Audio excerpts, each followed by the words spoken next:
Avant de parler d'un statut juridique, on va plutôt parler de l'idée. Ensuite, on va structurer. Et la CCI est là pour ça. Un premier rendez-vous avec une personne qui a une idée de création d'entreprise, c'est déjà de comprendre un peu son parcours, ce qu'elle a fait, et quelle est son idée et comment cette idée lui est arrivée. Une décideuse, l'incubateur, ça m'a permis d'aller chercher des subventions, des bourses, des prêts d'honneur. C'est important, c'est l'étape avant le prêt bancaire. Il faut se mettre à la place d'un financeur qui va prêter sans garantie, si ce n'est la cohérence du projet et du porteur de projet. On doit rassurer et donner l'image la plus cohérente possible du projet pour obtenir son financement.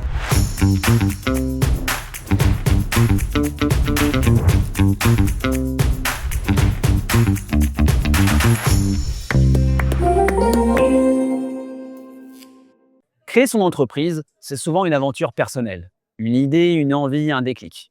Mais très vite, une réalité s'impose. On ne construit pas un projet solide seul. S'entourer, être conseillé, challenger ses choix, structurer ses décisions, c'est souvent ce qui fait la différence entre un projet qui stagne et un projet qui progresse. Le thème de ce podcast enregistré dans le salon Ose, être bien accompagné pour bien prospérer. On va parcourir ensemble les grandes étapes de vie d'un projet, de l'idée, jusqu'au quotidien de l'entreprise, pour comprendre à quel moment l'entourage professionnel devient déterminant.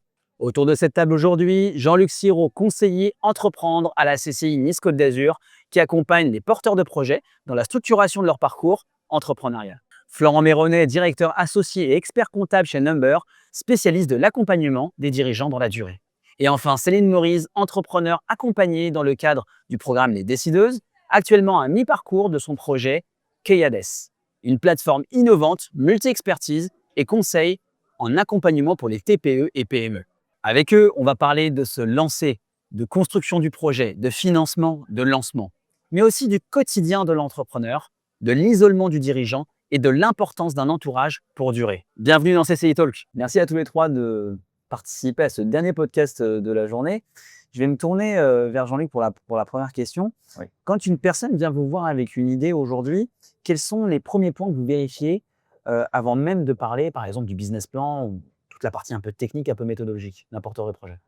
Alors effectivement, ce qui va m'intéresser sur un premier rendez-vous avec une personne qui a une idée de création d'entreprise, c'est donc déjà de comprendre un peu son parcours, effectivement ce qu'elle a fait et du coup, quelle est son idée et comment cette idée lui est arrivée, lui est venue à l'esprit. En fonction de ça, effectivement, ça me permet de comprendre, comprendre quelles sont ses compétences, ses appétences et effectivement de voir quelle est sa motivation et quelle est l'avancée sur son projet. Ça marche. Et du coup, c'est une bonne transition par rapport à Céline. Aujourd'hui, ça a été quoi un peu votre point de départ, votre cheminement? Comment vous avez démarré finalement ce processus de création de votre société actuelle?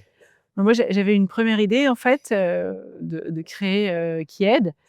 Puis au fur et à mesure que le temps passait, j'ai pivoté sur le sujet, donc j'ai amélioré, j'ai modifié et à un moment, j'ai senti que j'avais besoin d'être plus entourée et plus accompagnée et j'ai intégré un incubateur, ce qui m'a permis d'accélérer. Et ça a été quoi ce moment? Si on peut en parler de façon un peu Une concrètement. fois que l'idée est posée, une fois que vous avez, créé votre business plan, donc vous avez déjà un peu avancé dans le sujet, parfois vous savez pas par quel bout commencer. Est-ce que vous devez faire du commercial? Est-ce que vous devez faire, du marketing, de la communication? Et c'est là que vous avez besoin de vous accrocher à quelqu'un, vous avez besoin que quelqu'un vous guide en fait et vous mette un peu sur des rails. Et l'incubateur, ça m'a permis de me mettre sur des rails. Ok. Donc vraiment dans la phase d'acquisition des premiers clients, c'est là où vous vous êtes dit OK, Même avant. même un peu avant. Avant l'acquisition des premiers clients, ouais. OK. Et l'incubateur? J'ai choisi d'intégrer un incubateur et j'ai pitché chez les décideuses et j'ai été sélectionnée, par l'incubateur. OK, super. Et par rapport au montage du projet, parce qu'en fait un projet, a plusieurs niveaux de maturité. Oui. Aujourd'hui, c'est quoi les étapes que vous proposez, dans l'accompagnement justement de ces porteurs de projets? Alors, effectivement, donc on peut résumer ça en 4 étapes différentes. L'une des premières phases, qui est associée importante, ça va être l'idéation. Donc au final, travailler sur l'idée de mon projet et là, voir si j'ai un profil adéquat pour ça. La deuxième phase va être du coup le montage de ce projet. Donc là, on va vraiment travailler sur la définition de l'offre, la stratégie marketing et commerciale, voir s'il y a une cohérence. La troisième phase, là, on va voir ensemble du coup la stratégie financière et le mode de financement de mon projet. Et une fois que ces 3 phases sont réalisées, on va entrer du coup dans la 4e phase qui va être le lancement concret de l'activité, qui est le début du parcours aussi. Enfin, du coup, qui termine la phase de parcours d'accompagnement, mais qui est le début de la nouvelle aventure. Alors, c'est une bonne transition parce qu'on a parlé de différentes étapes. Ouais. Florent, sur la partie expertise comptable, Ouais. Généralement, les entrepreneurs, ils viennent à quelle étape? Ouais. Et en fait, nous, ce qu'on aimerait, et ce qui serait idéal pour pouvoir donner le maximum de valeur, ce serait qu'ils arrivent juste après les étapes que Jean-Luc vient de donner. Ok. Et en fait, finalement, ils arrivent chez nous enfin, pas à n'importe quel moment, mais ils peuvent arriver chez nous à la phase de l'idée. Et dans ces cas-là, on réoriente pour qu'ils puissent finalement construire leur projet et prendre le temps de le construire correctement. Parce qu'en fait, quand ils arrivent chez nous, on a la fin de la préparation, on est au moment où en fait, on va les faire basculer finalement dans le fait que la boîte existe, que l'activité doit être lancée et en gros, la phase de préparation est terminée, quoi.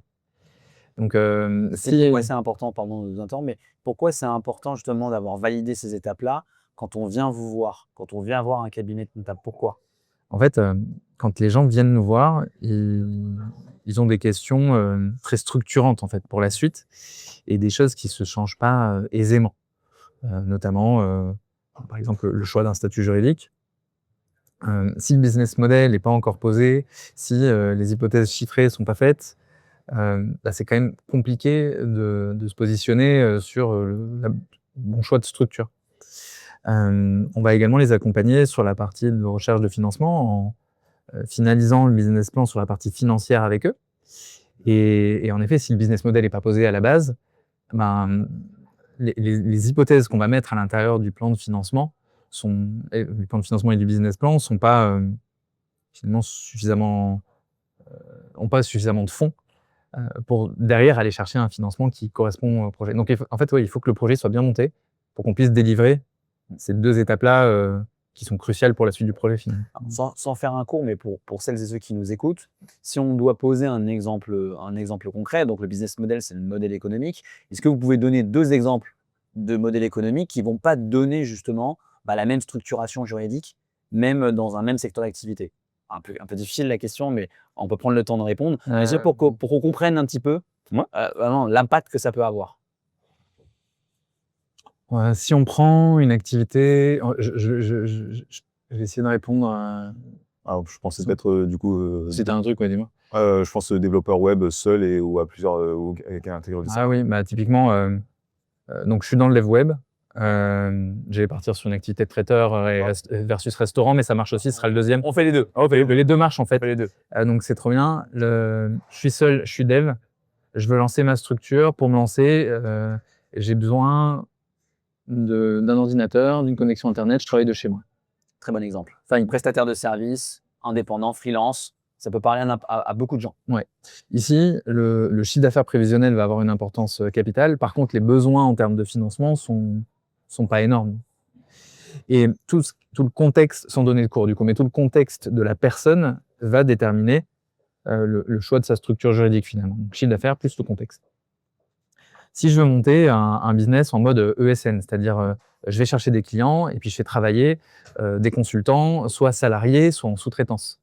En fait, le fonctionnement va pas être le même. Là, j'ai dit salarié et sous-traitance. Sous-traitance, je suis payé de mon client, je paye mon sous-traitant. Grosso modo, les délais de paiement sont plutôt les mêmes, pas trop d'impact sur la trésorerie. Enfin, ça dépend, pas être trop tranché, mais pour l'exemple. Par contre, si j'ai des salariés, mon salarié, à la fin du mois, quand il a travaillé, je le paye. Si mon client me paye à 60 jours, il y a des enjeux en termes de trésorerie. Et dans ces exemples-là, un sous-traitant ou un salarié, ça constitue des charges. Dans le premier business, je n'avais pas de charge. Donc, je pouvais me dire, une micro-entreprise, pourquoi pas. Là, dans le deuxième, je ferais un peu la grimace, quoi, si on faisait une ESN avec des dépenses de ce type-là. Complètement. Et Jean-Luc, si vous voulez rajouter quelque chose. Ouais, en fait, j'allais peut-être aussi rebondir un peu sur peut-être une erreur commune du coup des entrepreneurs que je peux recevoir du coup sur un projet de création globale. C'est que l'une des premières questions qu'on vient me poser, c'est effectivement quel est le statut adéquat pour mon activité. Alors, avant même qu'on ait parlé effectivement du profil du porteur de projet, avant même qu'on ait parlé de son offre et avant même qu'on ait parlé du coup de sa stratégie d'acquisition client, c'est vraiment il y a cette croyance commune qui permet de dire, qui laisse que nos créateurs imaginent, c'est que vraiment mon statut va définir mon projet. Alors qu'au final, Mmh. Florent, je pense que tu seras un peu d'accord avec moi. D'ailleurs, je vais peut-être reprendre du coup ton exemple Ouais. pour la paire de chaussures. En fait, le choix du statut juridique, ça va vraiment dépendre. Faut voir ça comme le fait de choisir sa paire de chaussures avant de partir. Cet exemple, ma source était juste ici, hein, je tiens à le signifier. Donc ça va vraiment dépendre un peu de votre journée, de ce que vous avez prévu. Est-ce que vous avez besoin d'être bien habillé? Est-ce que vous allez faire du sport? Est-ce que vous allez prendre du coup des mocassins, des talons ou une paire de baskets? Donc c'est vraiment du coup quelque chose qui est fait pour optimiser votre projet et non pour le définir. Complètement d'accord avec ça parce que et l'analogie sur le même secteur d'activité, même si c'est pas tout à fait pareil, ce que Florent, veut dire, si j'ai bien compris le cours, en fonction du contexte de la personne et notamment ce que vous avez donné comme exemple, les charges, on va en effet choisir, soit un statut juridique, à personnalité, physique, soit morale comme vous l'avez dit. Mais pour aller plus loin dans le contexte, il y a plein de sources d'infos qui peuvent nous orienter vers un statut ou un autre. Les autres revenus du foyer, Oui. les grandes sources de patrimoine, Les projets perso. les projets perso à venir, en cours. Et dans les projets perso, ça peut être de l'IMO, ça peut être des projets d'enfants, ça peut être des projets de vie finalement. Et puis même l'état de santé du dirigeant, ça peut avoir des enjeux. Donc il y a plein de choses à prendre en compte pour se décider finalement. Comment vous l'avez perçu Céline, ça dans votre parcours? Est-ce que vous avez respecté les étapes qu'on est en train Non. de dire là? OK, comment vous l'avez vécu et comment, voilà, à quel niveau de maturité vous en êtes aujourd'hui? Alors en fait, ce qu'avancent Jean-Luc et Florence, c'est très bien, mais ça, c'est la technique. La réalité, elle est parfois un peu différente. Ouais. Au début, on est un peu seul, on n'est pas toujours très entouré, on ne sait pas à quel moment on va s'entourer et donc souvent, on commence petit parce qu'on a peur. Donc on crée, je pense, une micro-entreprise et ça, c'est la première chose parce qu'on sait qu'on prend pas beaucoup de risques, c'est facile, ça coûte pas très cher et ça vous met un pied à l'étrier et peut-être que je me trompe, hein, mais en tout cas, moi, j'ai commencé comme ça et maintenant, je suis en train de changer de statut parce qu'effectivement, je suis mieux entourée, parce que je suis mieux accompagnée et que j'évolue et mon projet évolue et mon projet grandit. Mais c'était plus facile au début pour moi pour me lancer, d'avoir créé une micro-entreprise. Et si vous deviez donner justement des difficultés que vous avez pu rencontrer, c'est ce côté un peu isolement, ce côté un peu: «J'ai pas toutes les informations». Bah, c'est ça et puis il faut avancer vite souvent. Ouais. Donc il faut décider de quelque chose, il faut créer un statut et donc vous commencez à facturer et vous avez besoin d'avoir une entité. Complètement. Donc entre trouver un comptable, un expert comptable, un accompagnement, il faut mettre des jalons, il faut avancer et on fait peut-être pas toujours le meilleur choix au début, mais il faut en faire un. Donc je pense que le plus facile en tout cas c'est celui de la micro-entreprise. Alors, ce qui est évident, c'est qu'on en a parlé tout au long de la journée, l'entrepreneuriat, c'est quelque chose de vivant, Ouais. d'itératif. Ouais. Donc on ne peut pas avoir la solution parfaite dès le début. Mais c'est vrai que, Jean-Luc, je ne sais pas si vous voulez peut-être réagir, le rôle de la CCI aussi, c'est d'arriver dans un rôle d'accompagnement de A à Z, de commencer cet accompagnement Eh oui. justement Mais parfois, au tout début pour orienter, Mmh. comme l'a dit Jean-Luc, c'est OK, avant de parler d'un statut juridique, on va plutôt parler de l'idée. Ensuite, on va structurer et la CCI est là pour ça. C'est ça. En fait, il est vrai que du coup, quand on reçoit du coup nos porteurs de projets, on peut les recevoir du coup à des stades d'avancée bien différents. Donc il y a effectivement des personnes qui sont vraiment juste au stade de l'idée où il y a tout à construire. Effectivement, donc là, on est sur un parcours où on peut vraiment prendre le temps effectivement de bien définir l'idée, de bien définir son offre, de revoir toute la stratégie. Et il peut y avoir du coup des personnes effectivement un peu pressées par le temps, qui viennent du coup d'avoir un changement dans leur vie, qui doivent se lancer pour certaines raisons qui leur sont propres assez rapidement. L'idée effectivement, donc quand on reçoit ces personnes-là, c'est on répond comme on peut face à cette échéance de temps et de faire en sorte que du coup elles puissent se monter du coup dans une structure qui paraît la plus adaptée et la moins risquée pour elles. S'il faut, on les met directement en contact avec du coup Florent ou d'autres partenaires que nous pouvons avoir dans notre carnet d'adresses. Et justement, c'est une bonne transition, Jean-Luc. C'est-à-dire que l'apport, il est évident qu'il est sur du A à Z et du 360. Florent aussi, de ce que vous avez dit tout à l'heure, finalement, le rôle d'un cabinet comptable, c'est aussi d'avoir ce rôle de conseil, puisque en fonction du niveau de maturité, vous êtes capable de recentrer. J'ai l'impression quand même que sur la recherche de financement, là, ça ne fait plus aucun doute. Là, on est obligé de passer par vous. Et est-ce que vous partagez un petit peu ce prisme-là ou pas? Alors oui, non. Bon, ça, je ne sais pas si on va le garder au montage. Effectivement, il y a certes, si on est hyper bankable, entre guillemets, on n'a pas besoin de passer par une structure d'accompagnement pour avoir des financements.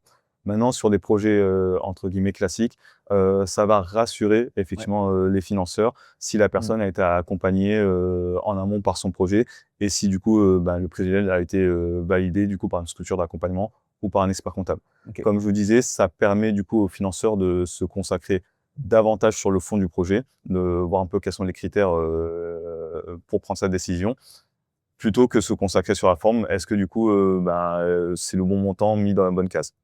OK. Je Et pense que tu as Ouais, je suis complètement d'accord. et pour rentrer un peu dans la technique pour celles et ceux qui nous écoutent, Ouais. concrètement, les financeurs, ils attendent quoi?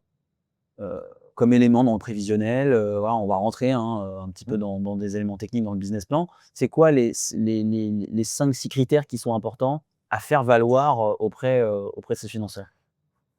Tu veux y aller ou? Je sais pas si j'ai 5-6 critères. En tout cas, Ouais. le maître mot, et puis ça va dépendre des secteurs, enfin, Exactement. mais je pense que le maître mot, c'est la cohérence. En fait, on a un porteur de projet qui a son projet et qui a ses besoins, qui sont d'une certaine taille. Si en face, on a, des prévisions qui sont démesurées par rapport, au besoin initial, bon, c'est un petit peu particulier. Si on a, une histoire qui est racontée, qui est différente de celle qui se retranscrit dans les chiffres, moi, je serais financeur, je me poserais des questions. En fait, ce que ce qu'il faut se dire, c'est qu'il faut se mettre à la place d'un financeur et un financeur qui va prêter, finalement sans garantie, si ce n'est la cohérence du projet et du porteur de projet. Donc, on doit rassurer et donner, l'image la plus cohérente possible du projet pour pour OK. obtenir son financement. C'est des choses que les cabinets ont l'habitude de voir, que la chambre a l'habitude de voir parce qu'on accompagne grand nombre de porteurs de projets et après, ils vont défendre leurs projets auprès des banques. Donc on a aussi des feedbacks et on a également des partenariats avec des banques qui nous donnent leurs attentes par rapport aux différents secteurs. Donc ça permet d'ajuster, quand il y a des projets qui finalement, ouais, manquent de cohérence. Ça va être le grand mot, ouais, finalement, cohérence. OK. Mais du coup, ouais, Vas-y. ce qu'on disait tout à l'heure, et je pense que c'est important que tu le redonnes, c'est qu'on parle de financement, on parle de rapidement de prêts bancaires, ou de financement, on peut pas les citer comme, avec des plateformes d'initiative, On peut les citer, Initiative Côte d'Azur, avec une initiative Côte d'Azur ou autre, ou encore l'a dit, enfin, BPI, BPI, et cetera. Mais il y a pas que ça. Ouais. Moi, les décideuses, l'incubateur, ça m'a permis d'aller chercher des subventions. OK. Des subventions, des bourses, des prêts d'honneur et ça, c'est important aussi parce que je pense que c'est l'étape avant le prêt bancaire. Et quand vous dites que ça vous a permis d'obtenir, ces prêts-là, c'est des prêts?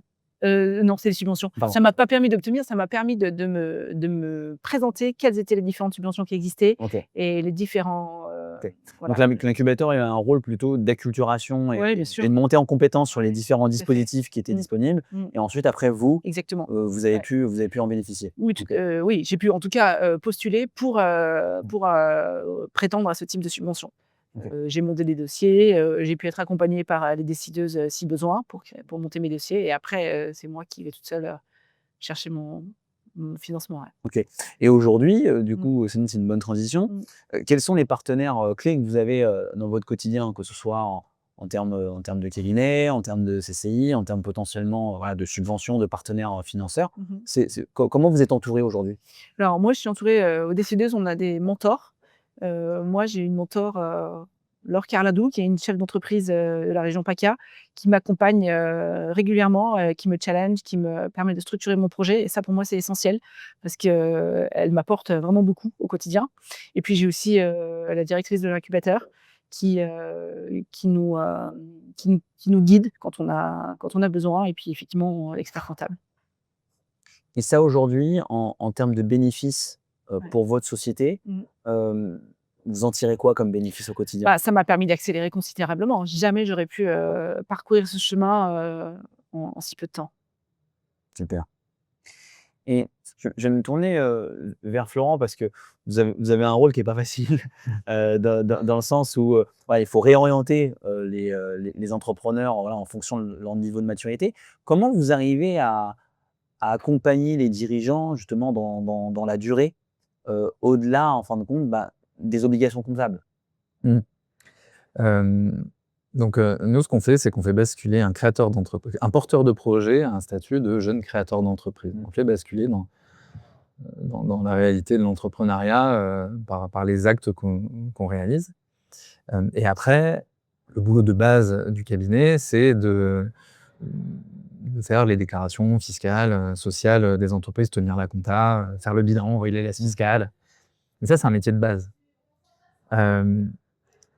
Céline vient de dire, finalement, autour de nous, il y a peu de personnes. Il y a un mentor, la direction de l'incubateur, et ça, peut-être un jour, ça aura une fin, Ouais. et l'expert comptable. Et en fait, quand on monte la boîte de quelqu'un, on l'aide, je ne sais pas si c'est le bon terme, mais à accoucher d'un projet, finalement. Et donc, on a un lien fort, en fait, qui se crée à ce moment-là.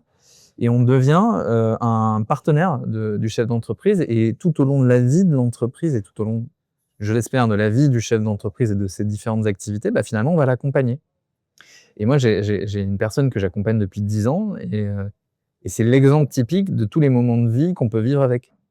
Donc, les exemples que j'ai, c'est achat du premier appartement, les premières embauches de ses salariés, 3e enfant, cancer, rémission. Et là, on est en train de préparer le départ à la retraite. Ouais. Et en fait, tous ces sujets-là qui sont des sujets, oui, de boîte, mais très perso aussi, en fait, ça a un impact sur la société. Et ça, c'est des discussions qu'on a au quotidien, en fait, avec les chefs d'entreprise. On est là, on connaît les mauvaises nouvelles avant le conjoint, en fait. On sait ce qui va se passer sur la boîte, on le voit au quotidien. Donc, on a un lien fort avec les... En tout cas, on doit avoir un lien fort avec les entrepreneurs pour pouvoir bien les conseiller. Et est-ce que vous arrivez à percevoir, c'est peut-être un peu présomptueux, mais de percevoir le succès, ou en tout cas la différence de succès entre les entrepreneurs qui ont ce lien avec vous et ceux potentiellement qui sont peut-être un peu plus isolés, non pas parce qu'ils ne vous sollicitent pas, mais parce qu'ils n'ont pas forcément le réflexe de vous solliciter à un niveau de conseil un peu plus élevé et qui vous voient en toute humilité, l'expert comptable ne fera pas réussir un entrepreneur. On est d'accord. Ce qui compte, c'est l'entrepreneur. C'est sa capacité à aller générer du chiffre d'affaires, la capacité à exploiter tout son savoir-faire et tout son potentiel, et puis à gérer sa trésor, c'est hyper important. Parce que tout va ensemble. Non, mais là, vous êtes humble. Non, mais je vais rester. Est-ce qu'il n'y a pas de... Non, mais je vais répondre. Est-ce qu'il y a quand même Est-ce deux, que tu peux trois... prédire le succès de Non, l'entrepreneur c'est ou pas ça pas? que je veux Non, je dire. peux pas prédire, mais Est-ce qu'il n'y a pas 2-3 leviers, pardon de vous interrompre, mais est-ce qu'il n'y a quand même pas 2-3 leviers pour être chef d'entreprise, si je peux me permettre, 2-3 leviers qui sont peut-être méconnus de certains chefs d'entreprise, de gestion des flux de trésorerie, certains traitements des litiges, factures impayées, voilà, des process qui, finalement, quand on les connaît, peuvent aider. Et l'expert comptable, à mon sens, peut avoir de la valeur et du conseil à ce niveau-là. On a de la valeur, on a du conseil, mais c'est pas nous qui créons le terreau de base. Donc, je vais mettre l'humilité de côté. Le fait d'avoir un cabinet d'expertise comptable, ça doit pas être perçu comme une dépense en fait pour l'entrepreneur. On doit être capable, nous, en tant que cabinet, de créer suffisamment de valeur pour être vu comme un partenaire, voire même comme un investissement. Et oui, le fait d'avoir un cabinet qui nous conseille bien, ça va permettre soit de gagner de l'argent supplémentaire par les différentes optimisations et les conseils qui sont donnés, soit éviter d'en perdre en sécurisant la tenue de la compta des choses de manière propre, quand il y a des options qui sont qui sont prises en faisant les bons rescrits au bon moment. Donc, oui, on peut. En fait, on va pas faire la réussite d'un projet. Par contre, un bon expert comptable, ça permet d'optimiser cette réussite, si on peut le dire comme ça. Et puis, alors, je vais peut-être, du coup, pour complémenter ce que dit Florent, en fait, alors, un entrepreneur doit se consacrer aux tâches qui ont de la valeur ajoutée pour son entreprise. S'occuper de sa comptabilité, déjà, c'est très fastidieux. C'est un métier, du coup, et il y a des échéances à respecter. Donc, potentiellement, si on n'est pas à l'aise sur ce métier-là, il peut y avoir, du coup, des conséquences économiques. Mais surtout, c'est peut-être se dégager du temps, soit pour aller chercher, du coup, des nouveaux clients, soit penser à sa stratégie pour son entreprise, ou peut-être se dégager du temps juste pour soi, pour passer un peu de temps avec sa famille. Donc, l'expert comptable, effectivement, a un coût, mais c'est un investissement pour assurer la pérennité ou se dégager du temps personnel. Oui, un peu comme tous les partenaires, je crois que c'est ce que vous disiez. Ce qui nous a permis d'accélérer, c'est justement le fait d'avoir été accompagné, ou en tout cas d'être d'être entouré de différents partenaires qui vous permettent de vous concentrer sur votre activité. Oui, surtout de la guider, hein, et d'être sur les bons rails. C'est surtout ça, ça va faire. Et du coup, on parlait d'expertise, mais on a un peu évoqué ensemble la partie isolement. Le fait aussi d'être isolé quand on n'a pas forcément, quand on n'est pas entouré, vous en parlez. Selon vous, Céline, en quoi le réseau, les échanges, ce que j'entends par réseau, par exemple l'incubateur ou les différents partenaires, ça vous a vraiment aidé à la fois, comme vous l'avez dit tout à l'heure, à développer, mais aussi peut-être à prendre du recul sur votre activité? Ouais, je pense que c'est primordial parce que le fait de pouvoir échanger avec quelqu'un, quelle que soit cette personne, soit ça vous permet de faire redescendre vos stress, soit ça vous permet d'avancer, plus sereinement, en fait. Donc juste le fait de pouvoir échanger, c'est quand même, considérable. Et qu'est-ce que vous diriez peut-être collectivement à quelqu'un qui nous occupe à quelqu'un qui nous écoute, pardon, et qui souhaiterait entreprendre, mais qui a un peu des réticences à se faire accompagner à différents niveaux? Ce serait quoi votre conseil, Jean-Luc? Alors effectivement, peut-être mon premier conseil, ça serait, de ne pas hésiter du coup à aller toquer à la porte, de différentes, acteurs ou structures d'accompagnement. Effectivement, certains sont pris en charge, d'autres sont payants, mais souvent le premier rendez-vous est gratuit. Donc, passez la porte et posez des questions sur votre projet. Florent? Pour ceux qui auraient peut-être des réticences sur le coup, peut-être, potentiellement. Ouais, d'un cabinet, par exemple. Ben, je vais revenir sur ce que disait Jean-Luc. Les premiers rendez-vous chez les experts comptables, bon, je ne vais pas m'exprimer pour tous les experts comptables, mais d'une manière générale, c'est des rendez-vous de prise de connaissance. On fait une espèce d'anamnèse du projet et de la personne qu'on a en face de nous pour voir comment est-ce qu'on peut l'accompagner ensuite. Et dans ces rendez-vous-là, il y a énormément de conseils qui sont donnés. Donc, je pense qu'il ne faut pas hésiter à toquer, à pousser la porte. C'est bien, Et c'est natif de la profession, de donner, d'orienter les gens. c'est un peu le thème de l'événement, en plus d'oser. Ouais. C'est pas mal. Pas fait exprès. Si tu as fait exprès. Donc ouais, faut toquer à la porte. Et puis, ça évolue. C'est-à-dire qu'aujourd'hui, pour une tenue de comptabilité, il y a des tonnes d'offres qui existent, de l'offre la plus premium à l'offre la plus low cost.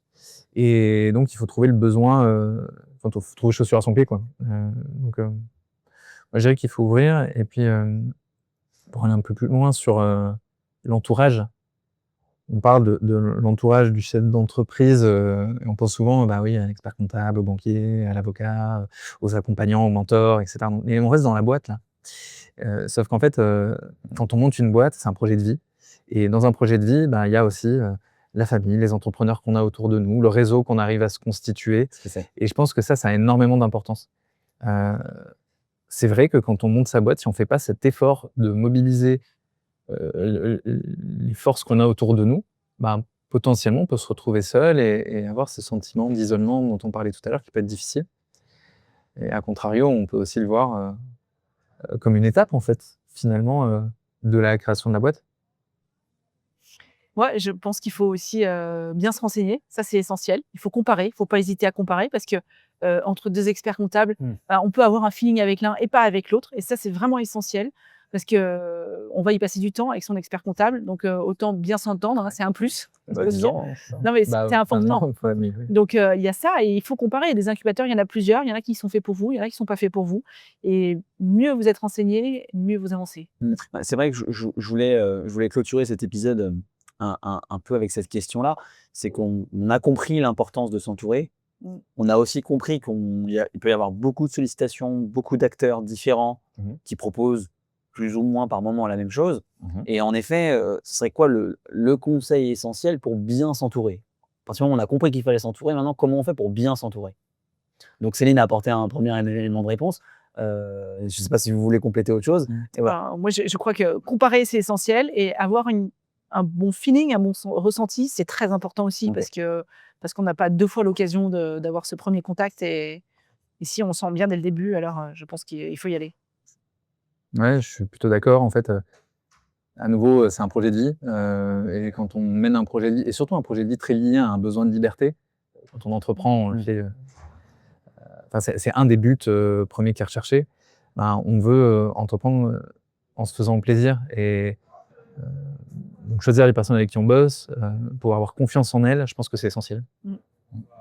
Et bon, je vais aussi un peu, continuer un peu sur cette voie-là. C'est vrai qu'on est beaucoup sur une relation humaine avec les personnes. Donc, c'est pas que des projets, c'est pas que du coup des dossiers.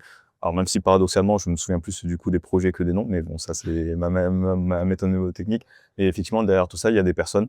Donc, faut pas hésiter effectivement à échanger avec les différents experts comptables, différentes structures d'accompagnement et voir effectivement avec qui le feeling passe le mieux et qui s'approprie votre projet.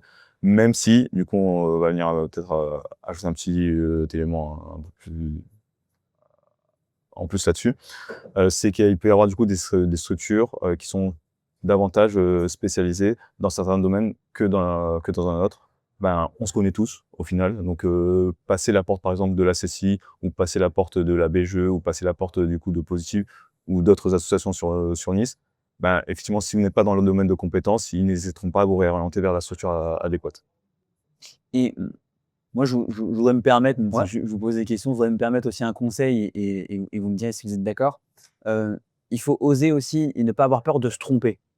Clairement. C'est-à-dire que se tromper dans son business, mais aussi potentiellement se tromper par moment dans les partenaires, dans l'écosystème dans lequel on peut évoluer. Parce que il faut faire ce travail, et je suis d'accord avec vous, Céline, de bien comparer, mais on n'aura jamais une science exacte. Et l'idée, c'est d'itérer, de mettre de la vélocité, ça nous permet d'apprendre aussi. Et voilà, c'était un peu le conseil que je voulais donner. Je suis très d'accord. En fait, Ouais. je discutais avec une chef d'entreprise tout à l'heure et une chef d'entreprise qui était plutôt scolaire dans son approche de l'entrepreneuriat. C'est-à-dire qu'elle validait étape par étape et elle recherchait la perfection dans chacune des étapes. Et du coup, ça lui faisait perdre énormément de temps.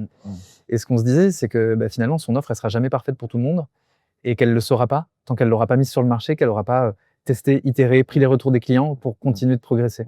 Donc, je suis complètement d'accord. Ouais. Et moi, je peux rajouter, je crois que quand on entreprend, la peur, on l'a tous les jours. Donc, en fait, il faut oser pour la dépasser parce que sinon, on n'y arrive jamais. Mais bon, ça va s'arrêter là sur cette belle phrase de fin. Merci Ouais. à vous tous les trois. Merci à toi. Et puis à bientôt pour un prochain épisode de CCI Talk.